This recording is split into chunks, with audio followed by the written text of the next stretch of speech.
The Funeral Portrait dropped their deluxe album, Greetings from Suffocate City, From Beyond the Abyss, Deluxe Edition. This deluxe version came with the just singles that have new features on them, which is kind of the trend with the Funeral Portrait. They like to do that funky little remix thing.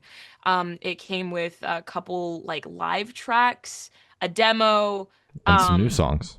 and new songs. Um, So but a fun thing to note is the record had two new features with other artists, and those songs were swapped on the album, and then the original versions were put at the tail end of the record, and then the songs on the album that were initially singles without features that wound up being released formally with features were then those featured songs were put at the end of the record with the deluxe edition stuff, and the original songs were put into the mainline track list. So now instead of the features on those songs, you get to hear the record without the features, but the songs that were released initially without features, which are Holy Water and Hearse for Two, on the deluxe edition, those songs have the featured version in the mainline track list. Very confusing, but I wanted to note that because we are talking about those songs that have the features that came out as part of the deluxe, even though they're in the mainline album now, on the deluxe edition, as well as the three new songs, the weird like remix kind of thing that they did, the live track and the demo, which this covers the gambit of every possible thing that you could do for a deluxe edition, except a full-blown remix, because Beyond the Abyss is more of like an acoustic remix-ish kind of thing. It's a weird amalgamation of the two. So they covered the gambit, and I respect it because they didn't lean in super heavily on one or the other. They kind of they spread themselves pretty even across the board, giving us mainly new tracks. That's the most that we got. There were three new songs on here, and then only one of like the stuff that we personally really rag on bands for, which is like the acoustic stuff, the live and the demo. Only one of each, which is cool.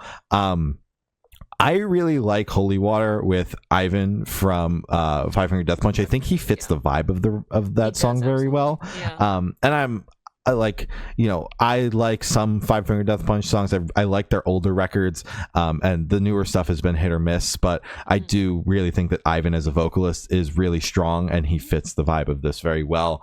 Hearse for Two with Lil Czar, again, I think she really fits the song. I think that the song really called for a feature, and having her on there makes a ton of sense. Evergreen, Skinny Lies, and Lost Boy are the three new songs that we get.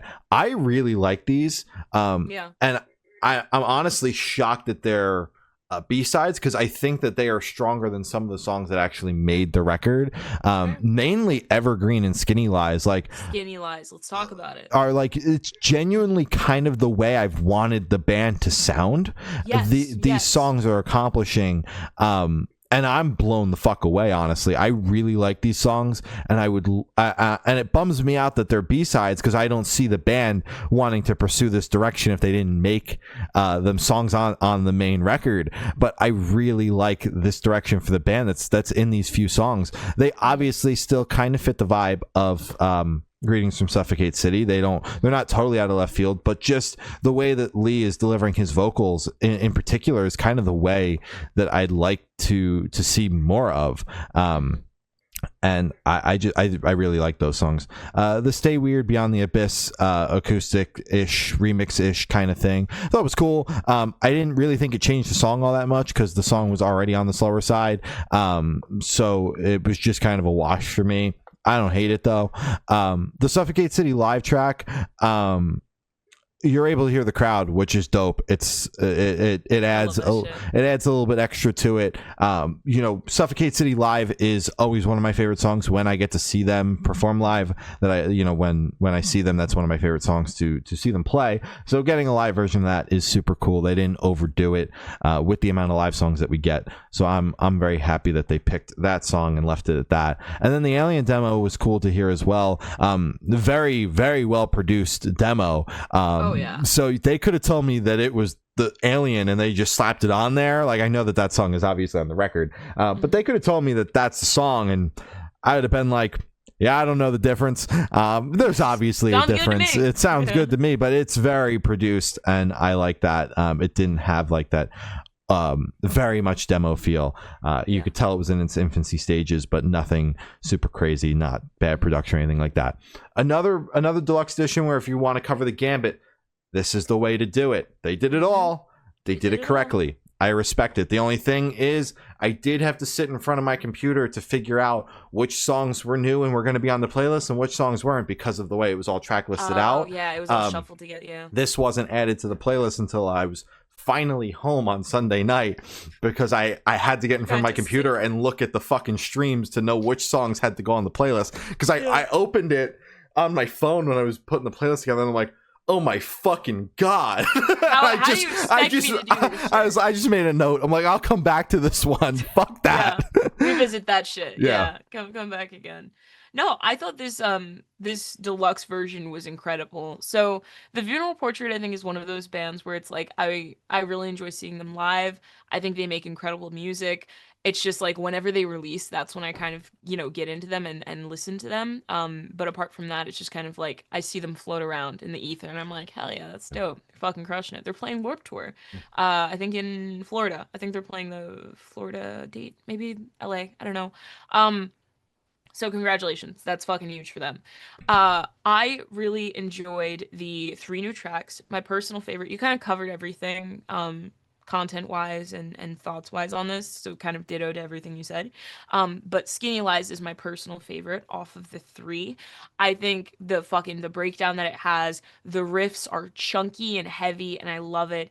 It is such a, like, sassy, heavy-ass track, and I love it so much. I wish that is just the type of music that they made. They do kind of teeter closer to the hard rock line, in my opinion, just on their albums and just their typical music and genre that they stick to. But this one, they went a little metalcore, and they added some heavy riffs in there, and that shit was beautiful. The featured tracks, I feel like I've heard them 1,000 times over. They've been out for a minute. But I really like the Lilith Czar feature on Hearse for Two. I think she really elevates the track. The track was already beautiful as is, but I think having the female vocalist on there just wraps it up with a bow. I think it's beautiful. Evergreen is great, and Lost Boy is also incredible. Stay Weird Beyond the Abyss I think is great as well. It was my least favorite track off of the record when it was released. So to me it's just like, okay, it's fine, but I do know it is kind of one of the bigger tracks that resonated with a lot of their fan base. So of course they're gonna, release more of Stay Weird. Suffocate City Live, it's a live track. Yeah.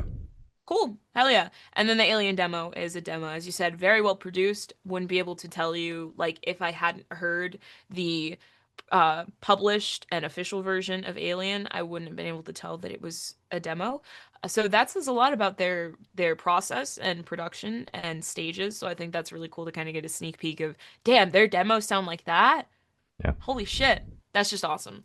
So yeah, overall, I think this is a solid example of a great deluxe record because, as you said, it covers everything. I mean, they quite literally did every possible thing you could do except for like a dubstep remix, which I don't think we needed. Thankful we don't have that. Honestly, you know what? Get Austin Knight on the phone. Let him do a fucking dubstep remix of Stay Weird. Hell yeah.